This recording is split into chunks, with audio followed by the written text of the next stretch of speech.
சிவாய. வணக்கம் நண்பர்களே. இந்த வீடியோவில் மேஷ ராசி 2025ஆம் ஆண்டிற்கான சனி பெயர்ச்சி பலன்கள் பற்றி தான் பார்க்க போகிறோம். இந்த வீடியோ பார்க்குற நீங்கள் நம்ம சேனலை சப்ஸ்கிரைப் பண்ணாமல் இருந்தீங்கன்னா மறக்காமல் சேனலை சப்ஸ்கிரைப் பண்ணி பெல் பட்டனை கிளிக் பண்ணி வச்சுக்கோங்க. மேஷ ராசிக்காரர்களுக்கு இந்த சனி பெயர்ச்சி வந்துட்டு உங்களோட ராசிக்கு 12ஆம் வீடான மீன ராசியில் தான் நடக்க போகுது. சரிங்களா? இந்த சனி பெயர்ச்சியில் சனி பகவானோட சஞ்சாரம் எது வரைக்கும் இருக்க போகுது மீன ராசியிலன்னு பார்த்தீங்கன்னா ஜூன் 3, 2027 வரைக்கும். அதாவது மார்ச் மாதம் 2025 ஸ்டார்ட் ஆகி ஜூன் மாதம் 2027 வரைக்கும் சனியோட சஞ்சாரம் இருக்க போகுது. உடனே உங்களுக்கு வந்துட்டு ஒரு கேள்வி தோணலாம், என்ன இது சனி பெயர்ச்சி மீன ராசியில் தானே நடக்க போகுது, எங்களுக்கு என்ன பிரச்சனை அப்படின்னு சொல்லி நீங்கள் நினைப்பீங்க. ஆனால் சனியோட இந்த பெயர்ச்சி சமயத்தில் உங்களுக்கு 7.5 சனி வந்துட்டு ஆரம்பிக்குது. ஓகேங்களா? இது வரைக்கும் நீங்கள் செஞ்ச நற்செயல்கள் தீய செயல்களுக்கான பலன்களை அனுபவிக்கக்கூடிய காலமாக தான் இருக்கும். நம்ம எப்போவுமே நல்லதை மட்டுமே செஞ்சுருப்போம் அப்படின்னு சொல்ல முடியாது. கண்டிப்பாக தீமைகளும் செஞ்சுருப்போம். அந்த தீய வினைகளுக்கான பலன்களை சனி பகவான் நமக்கு கொடுக்கக்கூடிய காலகட்டம் இது. எனவே இந்த காலகட்டத்தில் வந்துட்டு நீங்கள் உங்களோட தொழில், உத்தியோகம், இல்லாட்டி கல்வி, பொருளாதாரம், உங்களை சுற்றி இருக்க உறவுகள், இந்த மாதிரி உங்கள் வாழ்க்கையில் இருக்கக்கூடிய பல்வேறு அம்சங்களில் ஒரு சில தடைகளை ஏற்படுத்தி உங்களோட வாழ்க்கையில் ஒரு சில இடங்களில் பின்னடைவு ஏற்படுத்தி இது மாதிரி நிறைய விஷயங்களை வந்துட்டு சந்திக்க நேரிடும். இந்த பயிற்சி காலகட்டத்தில் நீங்கள் ரொம்பவே கவனமாகவும் எச்சரிக்கையாகவும் இருக்கணும். ஏன்னா இது சனி பகவானோட ஆரம்ப நிலை, 7.5 சனியோட ஸ்டார்டிங் ஸ்டேஜ் இது. அதனால் எந்த ஒரு விஷயம் செய்யும் போதும் ரொம்பவே கவனமாகவும் எச்சரிக்கையாகவும் இருக்கிறது நல்லது. சரிங்களா? இந்த சனி பயிற்சி காலகட்டத்தில் மேஷ ராசிக்காரர்களுக்கு சனி பகவான் உத்தியோக பலன் எப்படி கொடுக்க போகிறாரு அப்படின்றத ஃபஸ்ட்டு பார்த்துடலாம். உங்களுக்கு வந்துட்டு வேலையில் உடனடியாக எந்த ஒரு முன்னேற்றமும் காண்றதுக்கு வாய்ப்பு கம்மியாக தான் இருக்கும். இருந்தாலும் நீங்கள் வந்துட்டு அதுக்காக ரொம்ப மோசமாக இருக்கும் உங்களோட வேலைன்னு சொல்ல முடியாது. படிப்படியாக முயற்சி செஞ்சு நீங்கள் வளர்ச்சி அடைய முடியும். பணியிடத்தில் வந்துட்டு உங்களுக்கு அதிகமாக வேலை வந்துட்டு கொடுக்குற மாதிரி ரொம்ப ஃபீல் பண்ணுவீங்க. குறித்த காலத்துக்குள்ளே உங்களால் உங்களுக்கு கொடுக்கப்பட்ட வேலையை செஞ்சு முடிக்கிறதுக்கு ரொம்பவே கஷ்டமாக இருக்கும். ஸோ நீங்கள் எந்த ஒரு வேலை உங்களுக்கு கொடுக்கப்பட்டாலும் அதை கரெக்டாக பிளான் பண்ணால் மட்டும்தான் உங்களுக்கு குறிப்பிட்ட நேரத்தில் உங்களோட வேலையை சப்மிட் பண்ண முடியும். இப்போ தான் படித்து முடிச்சிருக்கேன், புதுசாக வேலைக்காக தேடிட்டுருக்கேன் அப்படின்னா உங்களுக்கு சின்ன வேலை ஏதாவது கிடைச்சா கூட அதை தயவு செஞ்சு ஏற்றுக்கோங்க. பெரிய வேலை கிடைச்சா தான் நான் போவேன் அப்படின்னு சொல்லி உங்களுக்கு வர வாய்ப்புகளை நிராகரிக்கிறது ரொம்பவே தப்பு. உங்களுக்கு சின்ன வேலை கிடைச்சாலும் அதை ஏற்றுக்கிட்டு அதன் மூலயமா நீங்கள் படிப்படியாக முன்னேறதுக்காக உழைச்சா கண்டிப்பாக உங்கள் வாழ்க்கையில் வெற்றி பெற முடியும். உத்தியோகத்தில் உங்களுக்கு கிடைக்கக்கூடிய அனுபவம் உங்களோட எதிர்காலத்தில் முன்னேற்றம் கொடுக்கும். சின்ன சின்ன வேலையில் தான் நமக்கு அதிகமாக அனுபவம் கிடைக்கும். எடுத்தோடனே பெரிய வேலைக்கு போயிட்டோன்னா அங்கே ப்ரெஷர் மட்டும்தான் இருக்கும். அந்த சின்ன வேலைகள் செய்யும்போது நமக்கு நிறைய விஷயங்கள் ஃபேஸ் பண்ணுவோம். அப்போ நிறைய அனுபவம் இருக்கும். அது நம்மளோட ஃப்யூச்சரில் அடுத்தடுத்த லெவலுக்கு போகும்போது ரொம்பவே யூஸ்ஃபுல்லாக இருக்கும். அதனால் எந்த வேலை கிடைச்சாலும் தயவு செஞ்சு ஏற்றுக்க பாருங்கள். அதே போல் உங்களோட இலக்குகளில் நீங்கள் கவனம் செலுத்துறது ரொம்ப முக்கியம். உங்களோட கவனத்தை எல்லா இடத்துலையும் சிதறடிக்காமல் உங்கள் வாழ்க்கைக்கு எது தேவையோ அந்த இலக்கை நோக்கி பயணிக்க பாருங்கள். முடிஞ்ச வரைக்கும் உங்களுக்கு எந்த ஒரு விஷயம் கிடைச்சாலும் அதை வச்சு உங்களோட திறமையை வளர்த்துக்கிறது ரொம்பவே நல்லது. எந்த ஒரு வேலை செஞ்சாலும் கரெக்டாக பிளான் பண்ணி பண்ணுங்கள். வேலை மாற்றத்துக்காக நீங்கள் வெயிட் பண்ணிகிட்ருக்கீங்க, இப்போ இருக்க வேலை எனக்கு செட் ஆகலை, வேறு வேலைக்கு போகணும் அப்படின்னு சொல்லி நீங்கள் பார்த்துட்ருக்கீங்கன்னா கண்டிப்பாக இது அதுக்கான உகந்த காலம் கிடையாது. இன்னும் கொஞ்ச நாள் நீங்கள் வெயிட் பண்ணுற மாதிரி தான் இருக்கும். ஒரு நல்ல வேலை நீங்கள் போகணுன்னா இன்னும் கொஞ்ச நாள் வெயிட் பண்ணுற மாதிரி இருக்கும். அது வரைக்கும் உங்கள் கையில் இருக்கிறத விட்டுடாமல் அதை பார்த்துட்ருங்கன்னு தான் சொல்கிறேன். சரிங்களா? எந்த ஒரு செயல் நீங்கள் செஞ்சாலும் கவனமாக செய்யுங்க. புதுசா ஏதாவது ஒரு வேலை கிடைக்குதுனாலும், உங்களுக்கு இல்ல புதுசா பெரிய பதவி ஏதாவது கிடைக்குதுனாலும், தயவு செஞ்சு அந்த கம்பெனி, இல்ல அங்க இருக்க விஷயங்கள் எல்லா டீட்டெயில்ஸையும் கலெக்ட் பண்ணி, அது உங்களுக்கு செட் ஆகுமா? இல்லையா? அது சரியா தான் இருக்கான்றத நல்லா ஆராய்ந்து, அதுக்கு பின்னாடி முடிவெடுங்க. எடுத்த உடனே, "வாவ்! சூப்பர் எனக்கு இங்க கிடைச்சிருச்சு" அப்படின்னு சொல்லி ஓடிடாதீங்க. எல்லாத்துலேயும் பேக் செக் பண்ணிவிட்டு, நீங்கள் நிதானமாக முடிவெடுத்து ஒரு நல்ல வேலையை தேர்ந்தெடுங்க. உங்களால் முடியும் அப்படின்னு சொல்லி நீங்கள் நினச்சா மட்டும்தான் அந்த வேலையை ஏற்றுக்கணும். என்னால் முடியும், கண்டிப்பாக என்னால் செய்ய முடியும்னு நினச்சிங்கன்னா உங்களுக்கு கிடைக்கிற வேலையை ஏற்றுக்கோங்க. ஓகேங்களா? அடுத்ததாக சனி பெயர்ச்சிக்கு பிறகு மேஷ ராசிக்காரர்களுக்கு தொழிலில் எந்த மாதிரி பலன்கள் கிடைக்குன்றதை பார்க்கலாம். தொழில் செய்கிறவங்களுக்கு இது ஒரு சிறந்த காலகட்டம்னே சொல்லலாம். உங்களோட திறமைகளை பயன்படுத்தி நீங்கள் தொழிலில் முன்னேறுவீங்க. கூட்டு தொழில் செஞ்சால் கண்டிப்பாக சிறப்பாக இருக்கும். புதுசாக நீங்கள் இது வரைக்கும் பார்ட்னர்ஷிப்பில் பிஸ்னஸ் பண்ணதில்லை அப்படின்னா கண்டிப்பாக இந்த காலகட்டத்தில் நீங்கள் புது தொழில் கூட தொடங்கலாம். நிறைய பார்ட்னர்ஸ் வச்சு அழகாக பிளான் பண்ணி ஒரு வேலையை செஞ்சிங்கன்னா கண்டிப்பாக அதில் முன்னேற்றம் கிடைக்கும். புது புது வாய்ப்புகள் உங்களுக்கு பிஸ்னஸில் கிடைக்கிறதுக்கான சான்சஸ் அதிகமாக இருக்குது. நீங்கள் உங்களோட தொழில் விஷயமாக இதுக்கு முன்னாடி நிறைய பிஸ்னஸ் மேன் இருப்பாங்க இல்லையா?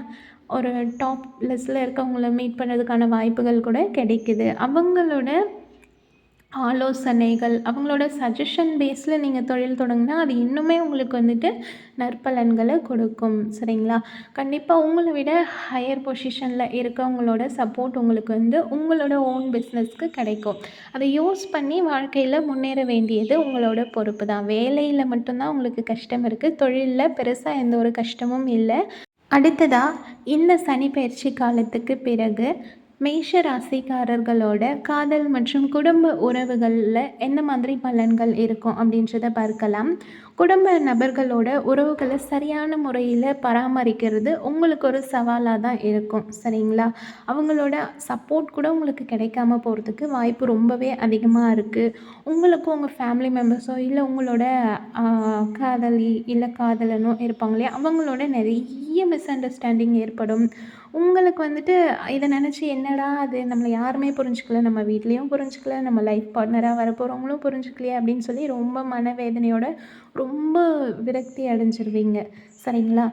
இது எல்லாத்தையும் நினச்சி கவலைப்பட்டுக்கிட்டே நமக்கு எதுவுமே வேண்டாம் அப்படின்னு சொல்லி எல்லாத்தையும் நீங்கள் ஒதுக்கிடக்கூடாது. இதுவும் கடந்து போகும் அப்படின்னு சொல்லி உங்கள் மனசை திடப்படுத்திக்கிட்டு எந்த ஒரு விஷயத்துலேயும் ஒளிவு மறைவு இல்லாமல் பேசினாலே பாதி பிரச்சனைகள் தீர்ந்துடும்.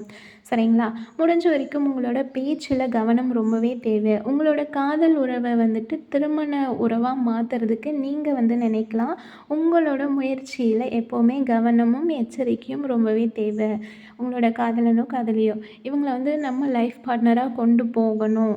அடுத்த ஸ்டெப் கண்டிப்பாக ஒருத்தரை நீங்கள் விரும்பிட்டு இருக்கீங்கன்னா அடுத்த ஸ்டெப் அவங்கள மேரேஜ் பண்ண போகிறது தான். அப்படி அந்த ஒரு ஸ்டேஜ்க்கு போகிறதுக்கு முன்னாடியே இந்த வாழ்க்கையை சூஸ் பண்ணால் இதில் நமக்கு என்னெல்லாம் நல்லது இருக்கோ என்னெல்லாம் கெட்டது இருக்கோ இது எல்லாத்தையுமே யோசித்து நல்ல ஒரு திடமான மனநிலையோடு யோசித்து முடிவெடுக்கிறது நல்லது. சரிங்களா? சூழ்நிலை எப்படி உங்களுக்கு கஷ்டத்தை கொடுத்தாலும் பொறுமையாக கையாளுறது ரொம்பவே அவசியம்.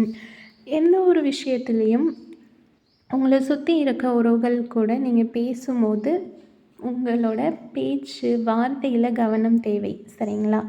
நீங்கள் கவனமாக எச்சரிக்கையாக பேசினாலே பாதி பிரச்சனை தீர்ந்துடும்.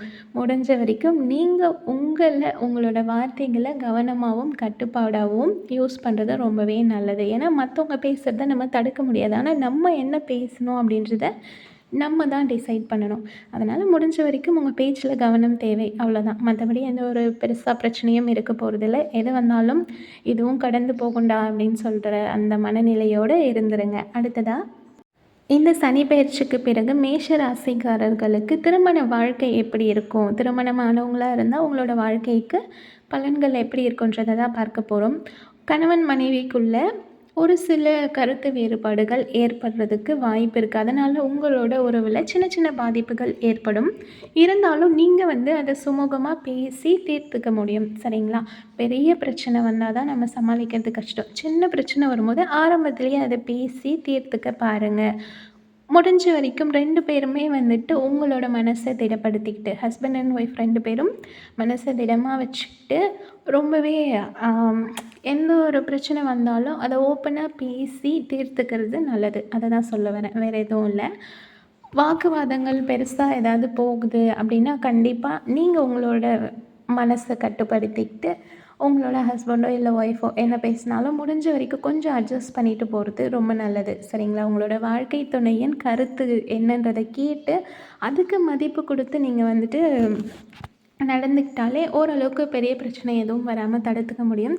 இந்த காலகட்டத்தில் தேவையற்ற பேச்சுக்களை தவிர்க்கிறது ரொம்பவே நல்லது. முடிஞ்ச வரைக்கும் உங்கள் லைஃப் பார்ட்னர்கிட்ட ரொம்ப எமோஷ்னலாக வந்துட்டு அணுகாமல் நார்மலாக எப்பவும் போல் கேஷுவலாக அப்ரோச் பண்ணுறது ரொம்பவே நல்லது. இதுதான் உங்களோட ரிலேஷன்ஷிப்பை வலுப்படுத்தும். சரிங்களா?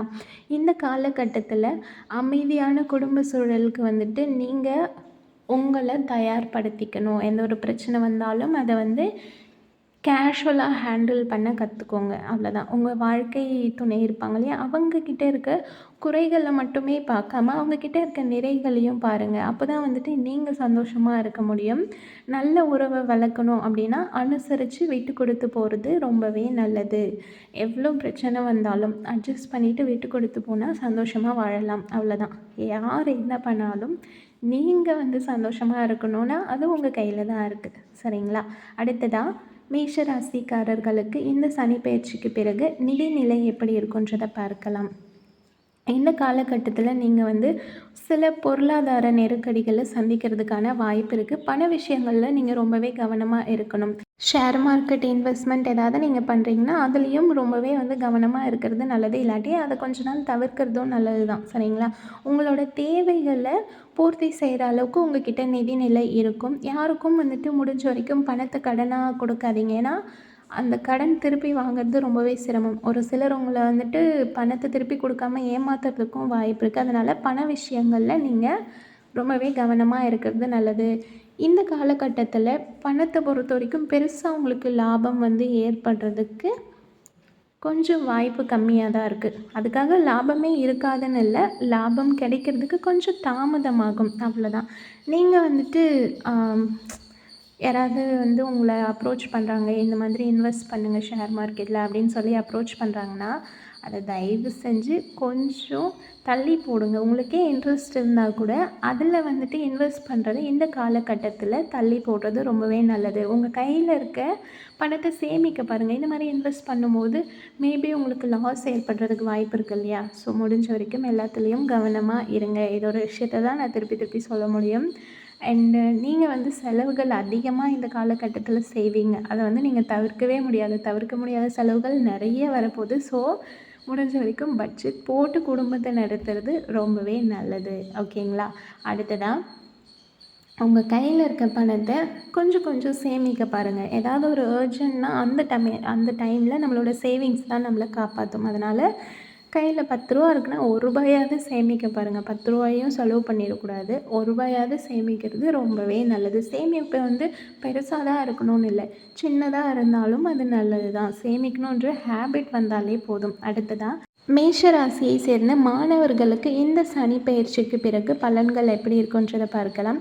இந்த சனி பயிற்சி காலகட்டத்தில் மாணவர்கள் வந்து ஒரு சில சவால்களை சந்திக்கிறதுக்கு வாய்ப்புகள் அதிகமாகவே இருக்குது. அதை வந்துட்டு நீங்கள் சமாளிக்கக்கூடிய அளவில் தான் இருக்கும். எந்த ஒரு சவாலாக இருந்தாலும் அதை சமாளிக்கிற திறமை உங்ககிட்ட இருக்கும். ஆனாலும் நீங்கள் வந்து அதை நினச்சி ஃபீல் பண்ணிகிட்டே இருப்பீங்க. என்னடா அது நமக்கு மட்டும் எல்லாமே கஷ்டமாக இருக்குது, இந்த கேள்வி இவ்வளோ கஷ்டமாக இருக்குது. அது ஆக்சுவலாக ஈஸியாக தான் இருக்கும். ஆனால் உங்கள் மனசு வந்துட்டு அதை ஏற்றுக்க மறுக்கும். உங்கள் மூளையை கேட்டு வேலை செஞ்சால் மட்டும்தான் இந்த காலகட்டத்தில் நீங்கள் வந்து தப்பிக்க முடியும். ஆராய்ச்சி சார்ந்த கல்வியில் ஏதாவது நீங்கள் வந்துட்டு படிச்சிட்ருக்கீங்க அப்படின்னா கண்டிப்பாக கொஞ்சம் கவனமாக படிக்கிறது ரொம்பவே நல்லது. வெளிநாட்டில் படிக்கணும்னு ஆசைப்படுற மாணவர்களுக்கு கண்டிப்பாக நீங்கள் முயற்சி பண்ணால் வாய்ப்பு கிடைக்கும். உங்களோட பெற்றோர்களோட அன்பும் அரவணைப்பும் உங்களுக்கு வந்துட்டு நிறையவே இந்த காலகட்டத்தில் கிடைக்கும். படிப்பில் கவனமாக இருங்க.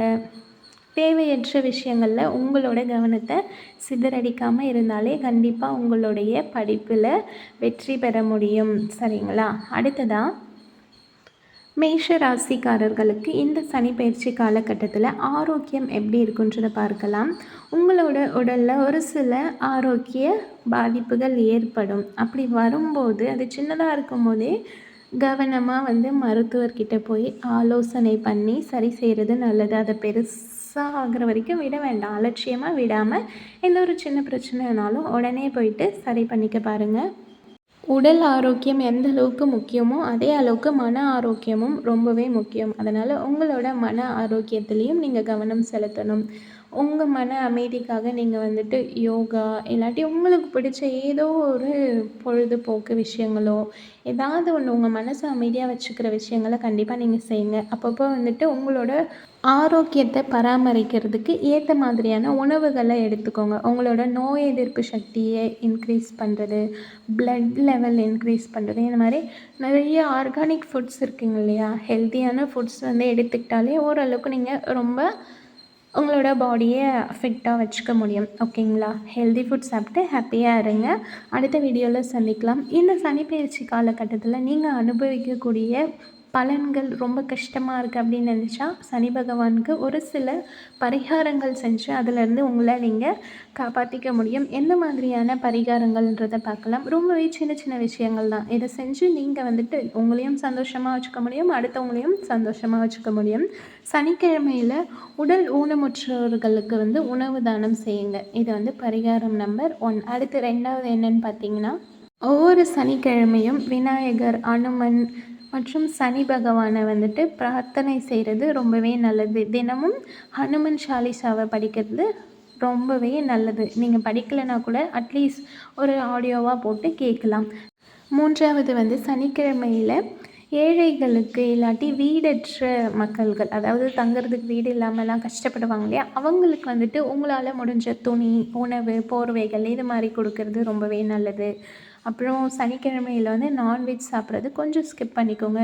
நாய், காக்கை மற்றும் பறவைகளுக்கு சனிக்கிழமையில் உணவும் தண்ணியும் கொடுக்கறதுமே ரொம்பவே நல்லது. முதியோர்களுக்கு தொண்டு செய்கிறதும் உங்களுக்கு நற்பலன்களை கொடுக்கும். ஓகேங்களா?